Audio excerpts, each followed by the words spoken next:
Gente de Cai de Lá regressa para a segunda temporada, já entrado no ano, na segunda semana de fevereiro, mas claro, o ano só começa depois do Carnaval. Hoje, na nossa companhia, temos uma mulher muito especial, com um nome muito especial e uma história muito especial. Há 10 anos em Portugal, Rijarda Aristóteles é escritora, profunda conhecedora da mente humana e fundadora de um clube de negócios muito especial. Ela está a organizar um grande evento sobre empreendedorismo feminino de mulheres para mulheres, focado em tempo e em negócio. E é ela que está connosco hoje, aqui no Gente de Cai de Lá, na mesa do Cícero, com quem inauguramos esta feliz segunda temporada na companhia do Paulo Dallanora. Rijarda, muito boa tarde, quase noite, aqui em Lisboa. Lisboa já é a sua terra? Por escolha. Assim, muito boa noite, querido amigo Zé, e agora o meu querido amigo Paulo.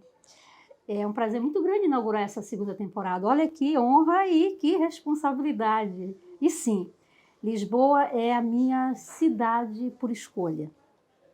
Então, fiquei bem feliz aqui. 10 anos em Portugal, a gente falava há pouco, eles mudaram a vida da Rijarda Aristóteles. Sim, absolutamente. Para enquadrar um pouco a nossa conversa, que não será muito longa e que será um bate-papo com o Paulo, que é um brasileiro também em Lisboa, não há tanto tempo como a Rijarda, mas se integrando muito rapidamente na comunidade.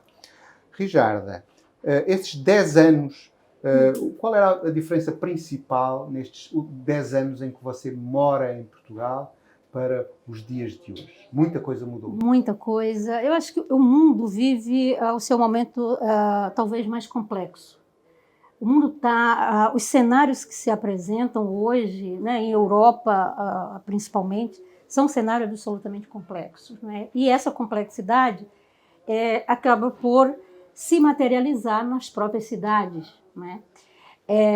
Quando cheguei aqui em 2014, por um estudo que eu fiz dos cenários europeus, quando decidi, neste ano de 2014, deixar o Brasil, porque percebi naquele momento que o Brasil entraria, talvez, na sua fase de maior agudização política e com resultados de Olimpíada, e não só, não é? Nós tivemos muitos desafios políticos, principalmente, não é? Com impeachment, com uma série de situações, e eu sabia, por um estudo, que o Brasil entraria talvez no seu momento mais desafiador em vários setores, econômico, político, social. E foi o tempo que eu falei para o meu esposo que era hora de nós deixarmos o Brasil por um tempo, até porque tinha filho ainda pequeno, entrando na adolescência, e senti que não era mais o nosso momento de lá estar. Né? E após estudar um pouco, países como Itália, meu marido é italiano, então o primeiro a nós pensarmos, obviamente, seria a Itália. Quero congratulá-la já por uma ótima escolha. Eu sou muito feliz. E olha, gente, eu vou dizer muito rapidamente, pronto, Itália. Percebi que Itália não sairia do seu desafio econômico, principalmente, muito proximamente, como de fato ainda não saiu, ainda vive lá os seus problemas. A França, com grande probabilidade da direita mais aguerrida, não é, assumiu o poder, e eu não queria que meu filho crescesse, nem eu, obviamente, num ambiente de xenofobia. Fui para o Reino Unido, grandes problemas ali, principalmente com questão de bombas, enfim, mais de terrorismo. Não é? E aí caí aqui em Portugal. Não é? Portugal, quando eu comecei a entender um pouquinho o que estava acontecendo, não é? na sociedade portuguesa, eu digo sempre uma luzinha no final do túnel. Não é? 2014 era um ano complicado em Portugal. Em Portugal, porém muito, assim, já se percebia que havia um movimento, uma junção de forças políticas, não é? Para se encontrar algumas soluções que poderiam ser interessantes. E aí nós decidimos, então, apostar nossas fichas aqui. E devo confessar a você tanto ao Paulo quanto a vocês, que Lisboa não era a melhor cidade do meu ponto de vista. Eu havia vindo em férias aqui em 2004 e não me atirou tanto a cidade de Lisboa. Era ainda uma cidade triste. Eu via Lisboa como uma cidade triste. E aí o acordo que eu fiz com meu esposo foi: eu preciso de 1 ano para me apaixonar pela cidade. Já que nós vamos morar lá, não dá para você morar num canto que você não ame, não é? Senão cria exatamente essas dicotomias que acabam destruindo qualquer perspectiva de projeto. E eu tirei 1 ano para viver aqui como turista, não é? Obviamente nós viemos, e aí é importante dizer, que as pessoas que pensam em vir não só para Portugal, mas para qualquer outro país, que tenham claro que deve ser tudo absolutamente planejado ou planeado, como se diz aqui em Portugal.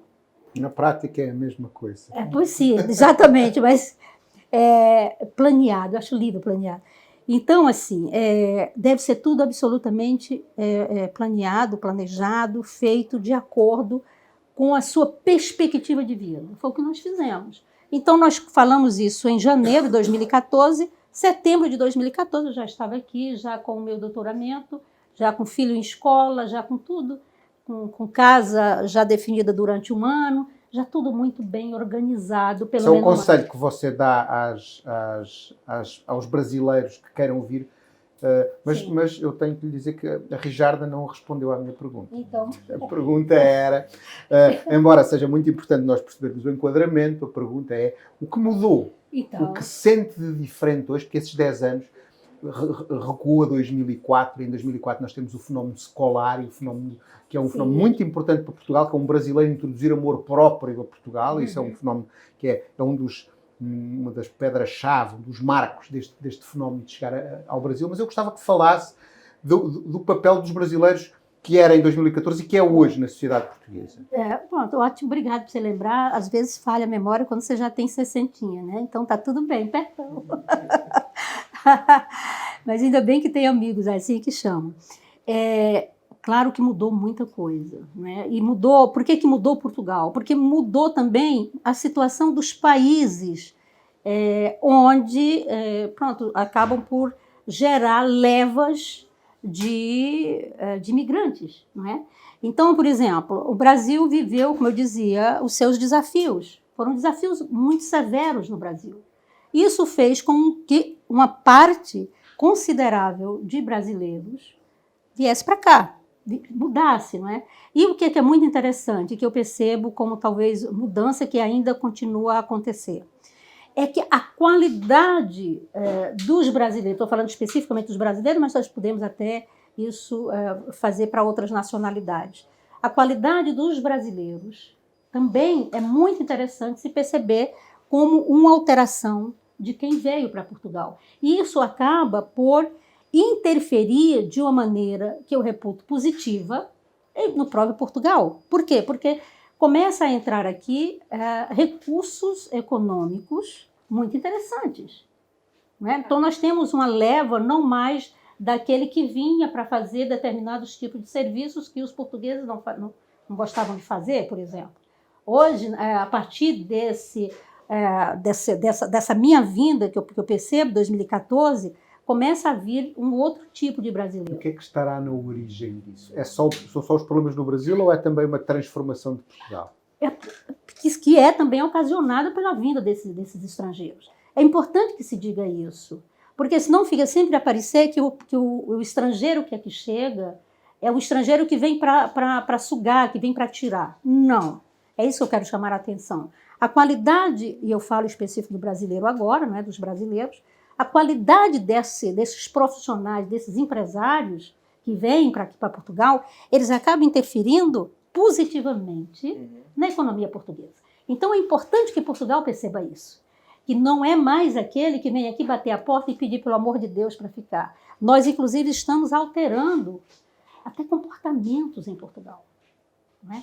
Não necessariamente para o melhor caminho, mas a gente já percebe isso, não é? Então, há essa mudança. E se você alargar um pouco a lente, atrevo-me a dizer que não é somente Portugal, eu acho que o mundo passa, nesse momento, por uma grande revolução de entendimento de fronteiras, de quem nós somos, o que nós queremos. Não é?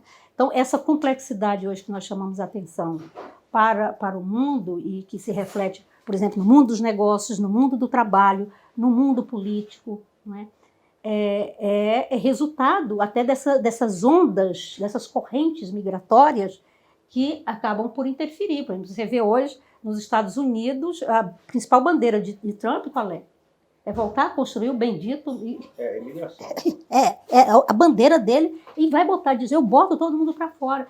E o que é pior? Não é ele falar, é ele ter o respaldo da sociedade que tem a função de ser uma baliza dessas maluquices políticas que nós temos visto ultimamente, e você vê uma atração para esse tipo de coisa.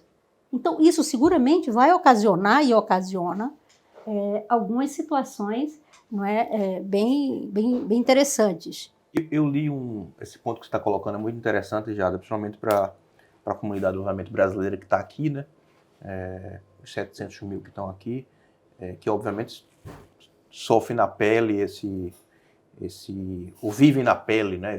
Essa transformação da percepção em imigração. Eu li recentemente um estudo, uma reportagem que falava que tinha eu estou perguntando a você muito mais como historiador aqui, né? Que tinha uma certa, na sociedade portuguesa como um todo, um certo acordo social que era amplamente favorável à imigração. Isso até ano passado era majoritariamente tinha um cimento social que era quase como um valor dado. Obviamente que também tem a ver com a história de Portugal ser muito migrante também, né? Claro. E aí, essa pessoa, que é uma historiadora, não lembro, recordo o nome dela, disse que isso começou a ruir ano passado. Você começa a ter, não tão forte como França, Estados Unidos, um percentual significativo, e pela primeira vez no ano passado teve mais pessoas nesse estudo que ela faz contra a imigração do que menos. Ela disse que começou a voltar atrás esse ano, mas já fez uma pesquisa esse ano. Mas que ela detectou isso. Como você, com a visão de historiadora, aqui você acredita isso, essa mudança? Portugal sempre foi muito aberto e receptivo, essa mudança do pacto social. Eu acho isso uma ótima questão a ser pensada. Assim, o que eu percebo a questão da xenofobia é uma realidade, não é?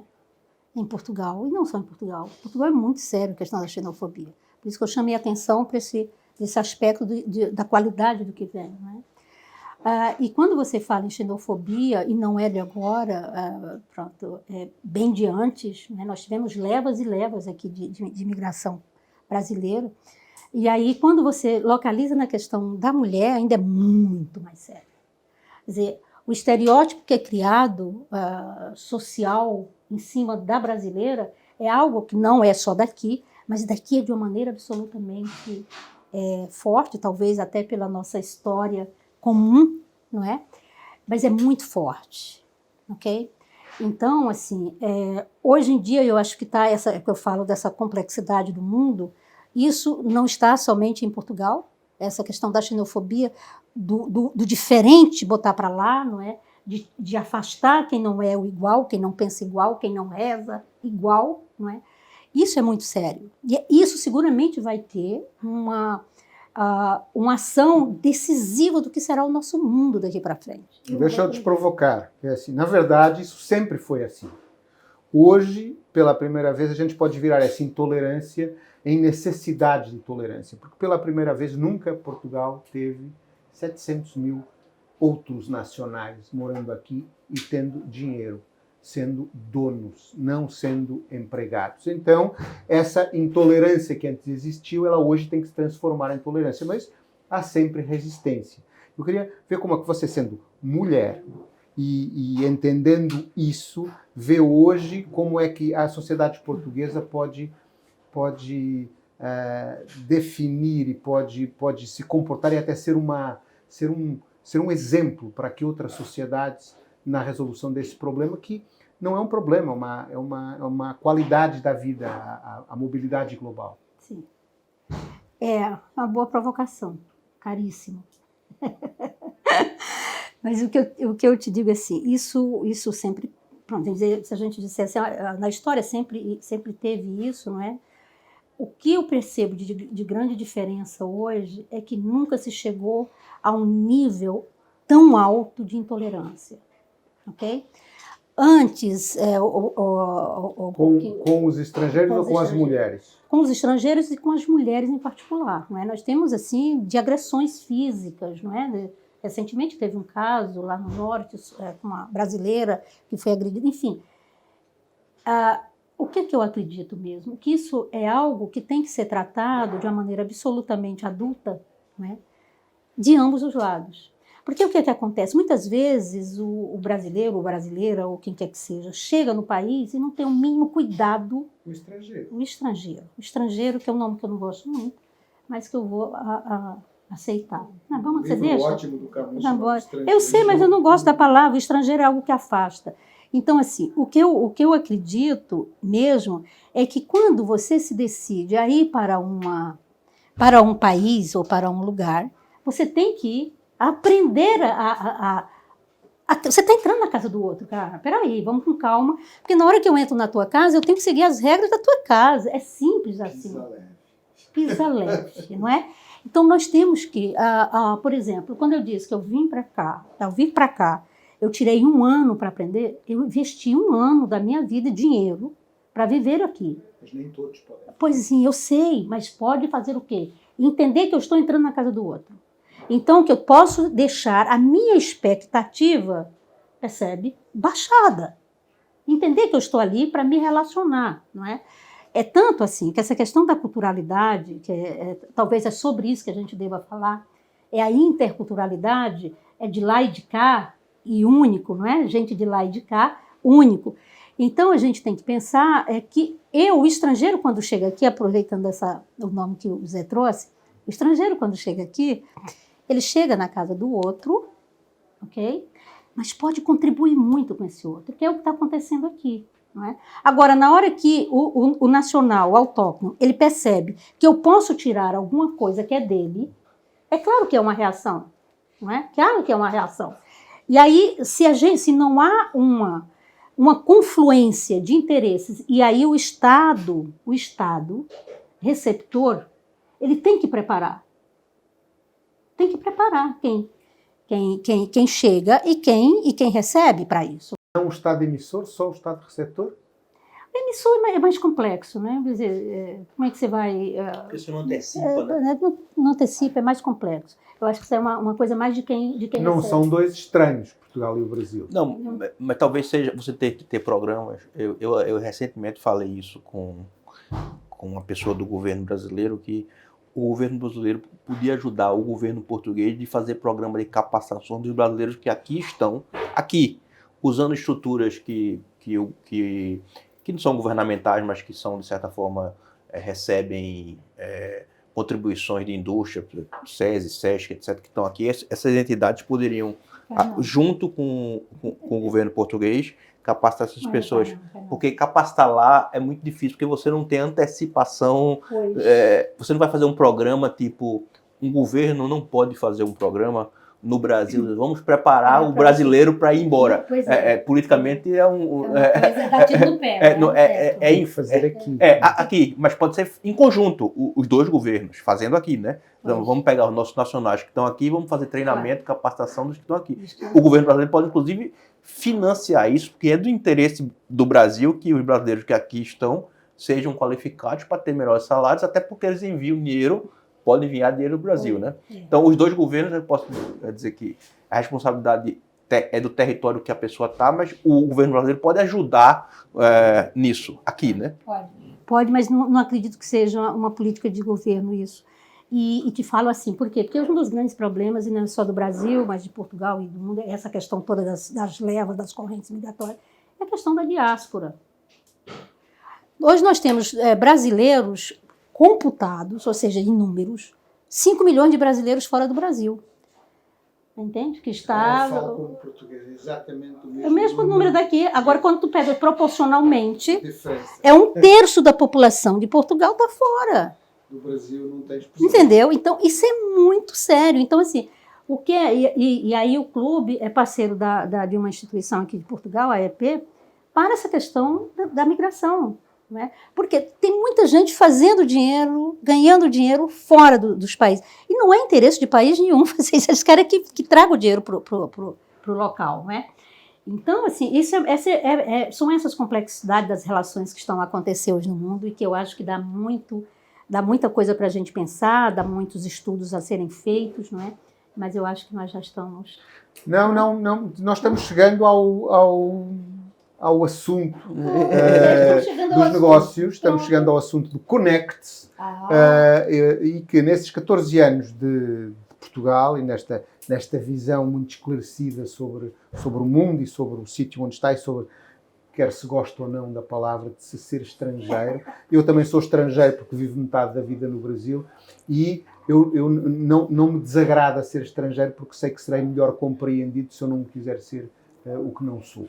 E isso é uma coisa que é preciso ser trabalhada, como o Paulo diz também, e que se hoje o Brasil e muita da elite brasileira vê Portugal como um Estado brasileiro na Europa e nós vivemos um movimento complexo, as coisas podem ser trabalhadas em conjunto.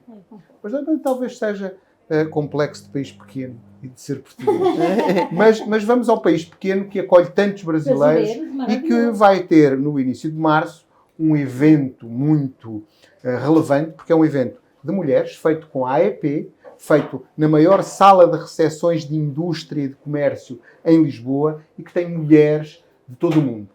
E eu queria que nos falasse um bocadinho sobre ele. Eu vou adorar falar isso. Mas assim, olha, só uma questão, rapidinho, só para fechar esse assunto. Não é porque a questão da última palavra não, é só para pontuar isso. Nós somos brasileiros que estamos fora. Nós não temos a mínima intenção de sermos um Brasil dentro de Portugal. Não é disso que se trata mesmo. Nós continuamos a ter o nosso perfil, a nossa nacionalidade, não é? E estamos aqui para fazer exatamente essa troca, essa simbiose, esse crescimento. E pronto, e num mundo sem fronteiras, isso é muito interessante ser feito. Não é? E aí é que entra a questão do nosso Clube Mulheres de Negócio em Língua Portuguesa, que foi um clube que eu idealizei, percebendo quanto mulheres extraordinárias muitas vezes perdiam o seu tempo, e de quem estava próximo, a lamentar-se que português era assim, que Portugal era daquele jeito, lamentar-se porque está na casa do outro. E eu perguntava muitas vezes, quem que te chamou para cá? Percebe? Então, assim, são coisas muito objetivas. Se a pessoa escolhe vir para o país do outro, tem que respeitar o país do outro. Percebe? Então, quando eu dizia assim, quem te chamou para cá, criava um vácuo, que a pessoa diz, realmente fui eu que escolhi, então eu tenho que entender que país é esse, de que forma eu vou morar aqui, vou viver aqui, vou crescer aqui, vou ganhar dinheiro aqui. E foi juntando essas mulheres durante o doutorado que nós começamos a perceber que existe uma gama de possibilidades nessa união de mulheres empresárias. Não é? E em cima de uma bandeira, que para mim ainda faz muito sentido, que a primeira liberdade da mulher é a financeira. Não é? Isso fez com que nós juntássemos mulheres de vários países, de várias nacionalidades, e logo um pouco antes da pandemia, no primeiro lockdown aqui de Portugal, nós criamos, objetivamente, como negócio, o Clube Mulheres de Negócio em Língua Portuguesa. Não é uma associação, não é uma ONG, é uma empresa com fito em lucro, tá certo? E que junta mulheres a partir de um network qualificado para fazer parceria de internacionalização. Eu não preciso sair do meu país para internacionalizar meus negócios. Se eu tiver parcerias de qualidade que possa fazer isso. Então, a lógica do clube é esta. E uma vez por ano, nós reunimos mulheres de vários países para fazer exatamente isso. Um ano no Brasil e um ano em Portugal. Este ano acontecerá nos dias 7, 8 e 9 de março. Né? Dia 9 é o dia do aniversário do clube, dia 8 é o Dia Internacional da Mulher, então nós temos um programa absolutamente transversal de grandes assuntos que tem a ver conosco. Não é? E no dia 9 são temas mais focados em negócio, em resolução de problemas das nossas empresas. E Então, as inscrições estão abertas? Estão abertas até o dia 2. Dia 2 já não tem mais, já tem poucas inscrições.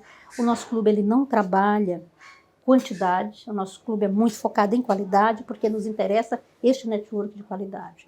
Então, nós vamos fazer isso. E no dia 11, aproveitando essas mulheres maravilhosas que vêm de vários países, nós resolvemos fazer uma imersão exclusivamente sobre internacionalização de serviços e produtos. Então, nós vamos passar 6 horas sentadas com homens e mulheres, óbvio, para trabalharmos a questão da internacionalização. É um app que nós acabamos por introduzir neste movimento do Connect, não é? Então, a pessoa se inscreve nos 2, 3 dias, recebe gratuitamente o terceiro dia ou o quarto dia do dia 11, né? Sempre lá na Câmara do Comércio e da Indústria Portuguesa, aí na rua mais bonita de Lisboa, as portas de Santo Antão, que eu adoro, tem uma igrejinha francesa ali, quase em frente à Câmara, que é maravilhosa. E, gente, assim, Lisboa é, de fato, uma das cidades mais interessantes e emblemáticas que existe. Ao fim desse ano de namoro, que já resultou em 9 anos de casamento, como é que a Rijarda vê com essas dificuldades todas e, para terminarmos, os próximos 10 anos? Não dá para ver. Não dá para ver. Os próximos 10 anos eles estão sendo construídos ano a ano. O mundo está tão assim, e não adianta, não dá para falar de Portugal se a gente ou do Brasil sem pensar no que está acontecendo. Os 10 anos serão resultado do que nós estamos fazendo hoje. Daí a importância de nós termos consciência disso. Se a gente não pensa em sustentabilidade, se a gente não pensa em inclusão, se a gente não pensa em negócio que tenham sentido, não para mim como dinheiro somente, mas para a comunidade que está no nosso entorno, e veja o nosso querido Paulo, o que é que ele faz aqui, uma coisa maravilhosa, né? Aqui se chama arte o tempo todo. Se a gente não pensa nesse nosso entorno, nós estamos construindo um mundo catastrófico. Mas eu posso mudar isso, porque números são feitos, dados são feitos para serem mudados. Então, dentro do meu pequeno, do mundo dos negócios de mulheres em língua portuguesa, nós estamos construindo os próximos 10 anos. E aí eu estimulo você que está nos vendo, e aqui os nossos queridos, vamos construir os nossos 10 anos a partir do que nós estamos fazendo hoje. 2 perguntas de resposta rápida para terminar. O que é que tem mais medo que aconteça? A direita assumir o poder em países que são determinantes. A extrema-direita. A extrema-direita. E o que é que tem mais vontade que aconteça? Que a gente perceba que o mundo ainda vale a pena. E que o ser humano vale a pena ser cuidado e ser trabalhado como se deve. Eu acredito muito no ser humano. E sou apaixonada por mulheres, né, no sentido da cabeça e da inteligência. Eu acredito que toda a transformação necessariamente passará pelas mãos femininas junto com homens, obviamente. Nos próximos 10 anos, Portugal vai ter a primeira-ministra mulher? Se nós conseguirmos construir, sim. Tudo pode. Já teve. Portugal já teve. Mas assim, nessa questão não é nem muito... nós temos que sentar juntos, gente. É mesa, é junto ali, todo mundo com caneta, com poder de decisão. Né? É nesse tipo de vida e de sociedade que eu acredito e que defendo. Uma conversa rápida, porque foi muito boa. Rijarda Aristóteles esteve connosco hoje, aqui, com o Paulo da Lanora, na mesa do Cícero, gente de cá e de lá. Voltará em breve para mais uma conversa. Até lá, temos o Connect a acontecer dias 8, 9 e 10 de março em Lisboa.